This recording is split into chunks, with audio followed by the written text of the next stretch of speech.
విజయకేతనం అనేటువంటి పాటను ఎందుకు తెలంగాణ రాష్ట్ర గీతంగా పెట్టలేదు కేసీఆర్ అని మొట్టమొదటి రోజు అసెంబ్లీకి పోయిన రోజు నిలబడి కొట్లాడి అడిగినటువంటి వ్యక్తి ఎవరంటే మీ రఘునందన్.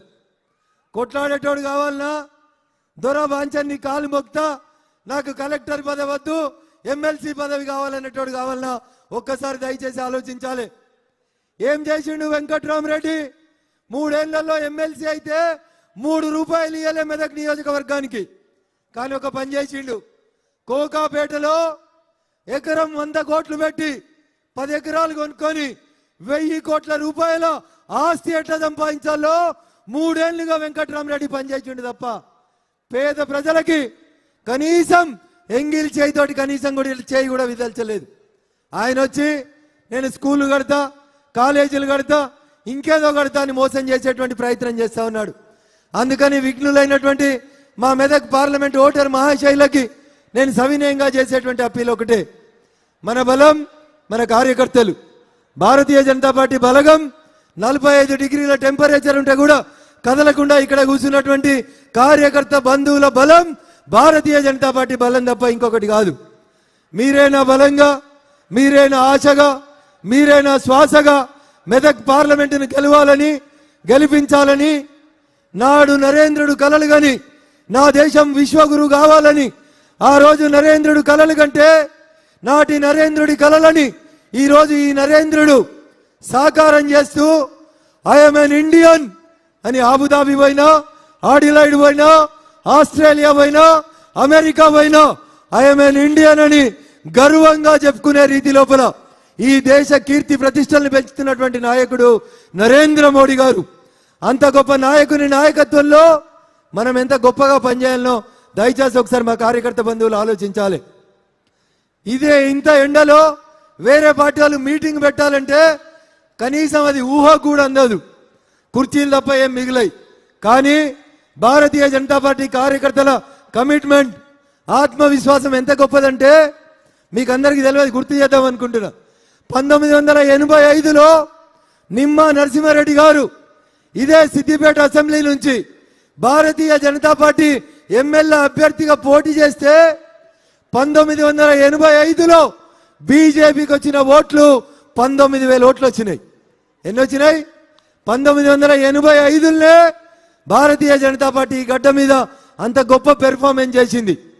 తుపాకులు పట్టుకొని ఇల్లు వేల్చేస్తామని, సంపేస్తామని, కాషాయం కండువా దించుతావా చస్తావా అని బెదిరిస్తే బుల్లెట్లకు ఎదురొడ్డి నిలబడ్డటువంటి గడ్డ ఈ సిద్దిపేట గడ్డ.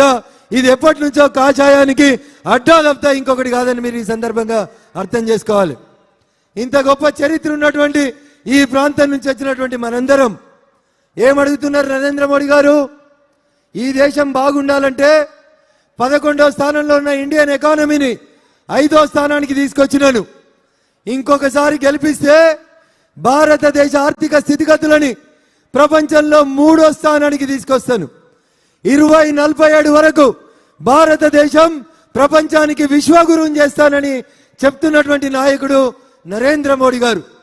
అంత గొప్ప నాయకుని నాయకత్వంలో పనిచేసేటువంటి అదృష్టం మనందరికీ లభించింది. ఆ రోజు అద్వానీ గారి నాయకత్వంలో రామ మందిరం కోసం జరిగిన రథయాత్రలో మనం పాల్గొనకపోవచ్చు, కానీ ఈరోజు నరేంద్రుడి నాయకత్వంలో అయోధ్యలో నిర్మించబడినటువంటి బాలరాముణ్ణి మీలో చాలా మంది ఇప్పటికే దర్శించుకున్నారు. మెదక్ పార్లమెంట్ సభ్యునిగా ఎన్నికలు పూర్తి అయిన తరువాత సిద్దిపేట కూడా రైలు వచ్చిందన్నా తప్పకుండా సిద్దిపేటలో రైలు ఎక్కి అయోధ్యకు పోయి ఆ రాముని దర్శనాన్ని చేసుకొని వద్దామని చెప్పి నేను ఈ సందర్భంగా మీకు అందరికీ తెలియజేస్తా ఉన్నా. 500 సంవత్సరాలుగా ఇట్లా టెంట్లో ఉండే మన రాములోరు యాడుండే టెంట్లో ఉన్నటువంటి రాములోరికి నీడ కల్పించిండు నరేంద్ర మోడీ గారు. స్వార్థం లేదు. అద్వానీ గారు మాట చెప్పిండు, రాములోరు తన గుడిలో ప్రాణ ప్రతిష్ఠ కార్యక్రమాన్ని నరేంద్ర మోడీ గారి చేతుల మీద జరగాలని కోరుకున్నాడేమో, బహుశా అవకాశం ఆ రాముడే నరేంద్ర మోడీకి ఇచ్చిండు అని చెప్పిండు. అంత గొప్ప నాయకత్వం నరేంద్ర మోడీ గారి నాయకత్వం. కాశ్మీర్ నుంచి కన్యాకుమారి దాకా ప్రజలందరూ కూడా మరొకసారి నరేంద్ర మోడీ గారు గెలవాలని, 400 సీట్లు రావాలని కోరుకుంటారు. ఇందాక మిత్రుడు భాష చెప్పినట్టు ఈడొకలు ఆడొకలు కొందరు మొరుగుడు మొదలు పెట్టిరు. 400 వస్తే రిజర్వేషన్లు తీసేస్తారు, 400 వస్తే రాజ్యాంగం మారుస్తారని వాళ్ళకి మనం అందరం చెప్పాలి.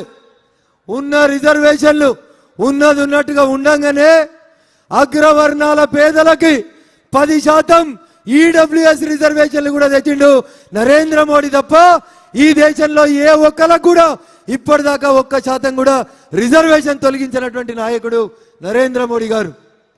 బీసీ కమిషన్ కు చట్టబద్ధత తెచ్చిండ్రు.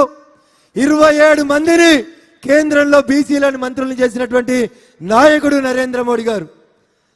చంద్రశేఖరరావు ఇద్దరికే ఇచ్చిండు, రేవంత్ రెడ్డి కూడా ఇద్దరికే ఇచ్చిండు.